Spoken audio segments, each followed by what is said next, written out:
우리는 어제 말씀에서 오병이어의 말씀을 보았습니다. 보리떡 5개와 물고기 2마리. 참 은혜로운 말씀입니다. 예수님께서 창조하시는 주님이시라는 것을, 창조의 주라는 것을 이 오병이어의 말씀보다 더 분명하게 보여주는 그런 말씀이었습니다. 근데 주님께서 이 오병이어의 이적을 행하신 그러한 이유는 주님이 누구인가라는 것을 항상 보여주시고자 하시는 것입니다. 예수님께서 하나님의 아들이시고 생명의 주이심을 분명히 보여주시는 것이 바로 이 오병이어의 이적이죠. 그런데 사람들이 이 오병이어의 이적이 있은 다음에 이것을 본 후에 그들이 발견한 것은 무엇이었을까요? 예수님이 하나님의 아들이심을 발견하기보다는 떡 자체에 꽂히는 겁니다. 떡 자체에 꽂혀요. 오늘 말씀도 보게 되면 예수님께서 그 오병이어의 말씀 이후에 나오는 또 다른 이제 이적, 기적을 우리에게 먼저 보여주십니다. 우리가 마태복음, 마가복음, 누가복음에서 나오진 않지만 마태복음, 마가복음, 요한복음 말씀을 보게 되면 이 오병이어의 이적이 있고 난 그 표적이 있고 난 다음에 항상 무리를 걷는 예수님이 나오세요. 왜냐하면 이것을 통하여서 예수님께서 제자들의 잘못된 그러한 생각을 고쳐주시고자 하는 것이 있기 때문입니다. 단순히 예수님께서는 떡만을 먹이시는 분이 아니다라는 것이죠.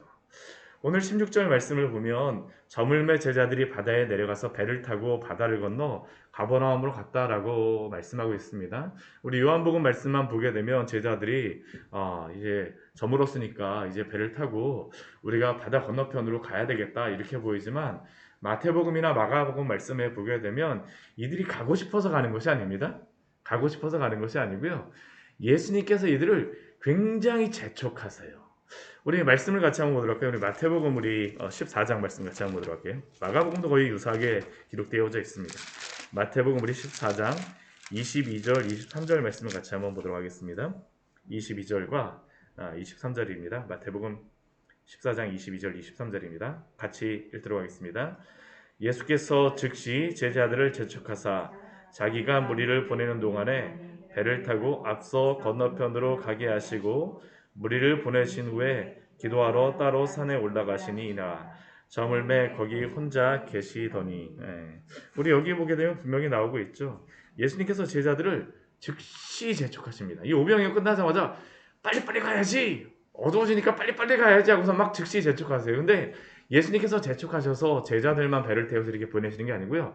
한편에서는 사람들도 빨리 집으로 갈 것을 막 마중하시는 겁니다. 제자들에게 일을 시키지 않으세요? 예수님이 직접 일을 하세요. 왜 그러실까요?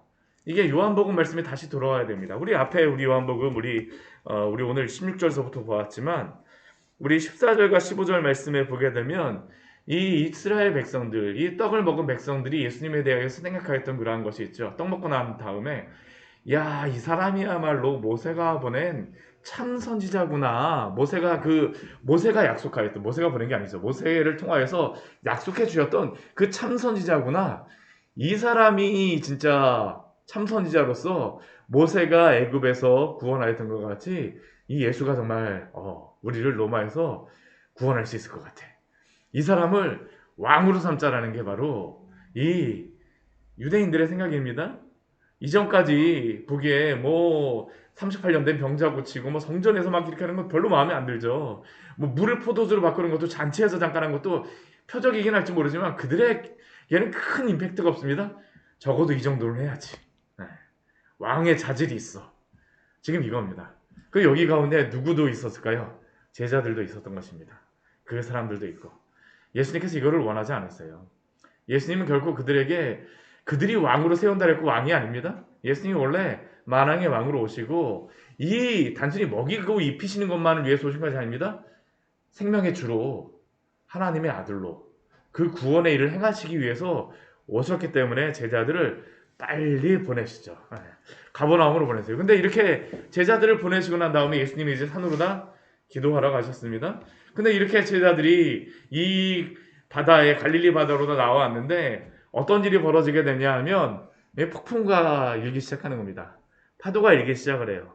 막 가버나움으로 막 가려고 하는데 이 어두워지면서 예수님은 계시지 않는데 큰 바람이 불고 파도가 막 일어나면서 또다시 막 허우적허우적 되면서 또다시 이 배가 물에 잠기려고 하는 그러한 상황에 마주하고 있는 것이죠. 예수님께서 이걸 모르셨을까요? 아닙니다. 아십니다. 아세요. 그리고 예수님께서 이 모든 것들을 알고 계십니다. 그런데 왜 예수님께서는 그들에게만 이 바다에 이 배를 타고 가게 하실까요? 예수님을 의지하게 하기 위하였습니다. 단순히 떡 먹는 분으로서가 아닙니다. 예수님이 이 바다까지 잠잠케 하실 수 있는 분임을 알려주시기 위하여서죠. 근데 바로 예수님께서 이들에게 나타나지 않으세요? 오늘 그 19절 말씀을 보게 되면 이 제자들이 노를 저어서 10여리쯤 갑니다. 열심히 노를 젓게 하십니다. 얼마나 노를 저었냐 하면 우리 다른 마태복음 말씀에 보게 되면 이들이 4경까지 그 배에 노를 저었다고 이야기합니다. 이 이스라엘의 그러한 시간 밤에는 1경, 2경, 3경, 4경으로 해서 이렇게 나눕니다. 그러니까 여기는 시간 단위로 다 밤에는 나누는 게 아니고 신약 성경에 보게 되면 4등분을 해서 나눠요. 그 4등분을 해서 나눈다는 건 3시간씩입니다. 4경이니까 어느 정도 됐을까요? 한 새벽 3시쯤부터 6시까지입니다. 저물때에 배 타고 왔는데 새벽 3시에서 6시까지 노를 저었으니까 한 몇 시간 정도 노를 저었을까요? 적어도 한 7시간 정도는 6시간, 7시간 정도는 정말 땀 삐질삐질 흘리면서 모든 제자들이 여기에서 진짜 막 죽을 힘을 다해서 노를 저었던 게 바로 이들의 모습이었었죠. 왜 예수님께서 이렇게 그냥 이때까지 기다리실까요? 그들의 힘만으로 안 된다라는 걸 알려주시는 것입니다. 주님께서 우리가 때로는 여러 가지 고난과 혼란 가운데에 우리가 있을 때에 그냥 내버려 주실 때도 있습니다. 때로는 고난 가운데 우리를 처하게 하실 때도 있어요. 근데 그것을 통하여서 주님께서는 항상 우리에게 무엇을 말씀하실까요? 우리의 힘만으로는 그 물과 바다를 건너갈 수가 없다라는 것이죠. 노를 저어야 됩니다. 노를 저어본 사람들만이 내가 내 힘으로 할 수 없다라는 것을 알게 됩니다. 그냥 가만히 있게 되면 내가 조금 덜 했으니까. 공부하는 학생들 보면 그래요. 제가 그 공부하다가 예수님을 만났는데 공부하다가 정말 제가 하다가 하다 안 되니까 이건 도저히 할 수가 없구나. 그러니까 제가 이건 예전에 제가 생각했던 그러한 방법으로는 되지 않으니까 내가 공부를 안 해서 공부를 못해서 이 정도면 되겠는데 하다 안 되니까 나중에는 주님을 찾을 수밖에 없더라고요. 오늘 제자들에게 바로 그것이죠. 주님이 누구인가를 알려주세요. 이때까지 기다리십니다. 이때 예수님이 나타나세요. 이들에게 나타나실 때에 제자들은 예수님이 나타나셨어도 어떻게 합니까? 예수님이 누군지를 잘 알지 못해요. 가까이 오고 있는데 두려워합니다. 우리 마태복음 말씀에 유령이 나타났다라고 그들이 막 외치기까지 합니다. 예수님이 누구인지를 몰라요. 근데 그러한 가운데에 예수님의 부드럽고 그러한 친근한 음성이 들립니다. 무엇이라고 말씀하십니까? 내니 두려워하지 말라. 이 제자들에게는 물이라고 하는 것은 전혀 예측할 수 없고 아무리 그들이 바다에서 크고 자랐어도 자신들이 할 수 없는 것이죠. 물이라고 하는 것은 그들이 아무리 익숙하다 할지라도 그들의 힘으로 이겨낼 수 없는 것이 바로 이 물입니다. 그런데 그 가운데에서 예수님께서 걸어오세요. 걸어오신다는 것은 무엇일까요? 주님이 이 모든 물까지도 자연 만물까지도 통치하시는 하나님이심을 제자들에게 보여주시는 것입니다. 우리에게 바로 이러한 믿음이 필요하죠. 우리는 예수님에 대하여서 어떠한 믿음을 갖고 있습니까? 믿는다라고 하면서 예수님이 이 정도까지 될 거야. 어제 보면 빌립과 안드레의 믿음이 그것이었었죠. 없는 것 가지고 이거 없어서 주님 이건 안 돼요. 조금 있는 거 가지고 주님 이거밖에 없으니까 안 돼요. 오늘 바다에도 그렇습니다. 이 바다에 이 물결 치는 가운데에서 어떻게 해요? 그런데 주님께서는 이 바다까지도 잠잠하게 하시는 분이라는 것을 우리에게 보여주시는 것입니다. 단순히 먹는 것에만 그러한 우리의 것을 해결하시는 분이 아니라 이 세상 모든 만물까지 주관하시며 다스리시는 분이 주님이심을 믿으십시오. 그렇게 우리는 내니 두려워하지 말라라는 이 말씀이 우리에게 은혜가 되어질 수밖에 없습니다. 우리에게 언제 두려움이 사라질까요? 주님을 우리가 붙잡을 때입니다. 우리는 세상의 여러 가지 것들이 해결되어지고 많은 것들이 나에게 있게 되어지면 그것이 우리의 두려움을 없어지게 될 것이라고 많이 생각을 합니다. 우리가 많이 돈이 없거나 만약 상황들이 없게 되고 잘 안 되게 되면 이것만 되면 돈만 많아지면 내가 이런 집에만 이사를 가면 뭐 이러한 것들만 되면 내가 두려움이 없고 편안하게 살겠다. 그런데 이 세상 많은 부자들의 그 두려움이 무엇입니까? 내가 이것을 지키지 못하면 어떻게 하나라는 것이죠. 얼마나 많은 그러한 그 부유한 사람들이 자신에게 있었던 그 부를 자녀에게 주지 못할까봐 얼마나 또한 두려워합니까? 그러나 우리의 부가 우리를 지켜주지 않습니다. 주님의 말씀을 들으십시오. 내니 두려워하지 말라. 주님을 붙잡을 때에 우리의 두려움이 없어지게 되어집니다. 결코 세상의 것이 우리를 막아줄 수 없고 우리를 지켜줄 수가 없어요. 우리 21절 말씀 우리 같이 한번 읽어보도록 하겠습니다. 이에 기뻐서 배로 영접하니 배는 곧 그들이 가려던 땅에 이르렀더라. 언제 두려움이 없어집니까? 주님을 영접할 때입니다. 주님을 붙잡을 때예요. 주님 붙잡으십시오. 주님 붙잡으세요. 이것이 바로 믿음입니다. 예수님께서 이 제자들의 잘못된 그러한 것을 고쳐주시는 것이죠. 이 정도만 먹을 것에만 주님을 의지하는 것이 아니라 이제 주님께서는 그 정도가 아니라 이 세상 모든 만물을 다스리시고 통치하신다라는 것입니다. 우리로 하여금 그 때를 주님 앞에 굴복하게 되기를 기다리세요. 주님을 의지하시는 우리 귀한 성도를 되시기를 축원합니다. 그런데 제자들에게 이것을 보여주셨는데 사람들은 어떡할까요? 사람들은 여전히 동일합니다. 여전히 동일해요. 오늘 말씀을 보게 되면 22절서부터 우리 24절까지의 말씀을 보게 되면 이제 다음 날이 되어졌습니다. 사람들이 예수님이 어디 갔나 이제 찾기 시작해요. 우리 22절부터 24절까지는 예수님과 사람들과의 그런 숨바꼭질이 벌어지는 것이죠. 그 전날 그 사람들이 예수님께 이 떡과 그 물고기를 먹고 나서 크게 감동했습니다. 야, 오늘도 예수님 한번 만나봐라 가야 되겠다. 예수님이 어디 있는가를 찾아 나서는 것이에요. 근데 그들이 그 전날 볼 때에는 제자들만 배를 타고 가고 예수님은 산으로 기도하러 가셨어요. 그래서 그들이 산으로다 다시 예수님 있는 곳을 다시 한번 찾으러 갑니다. 근데 가봤더니 어때요?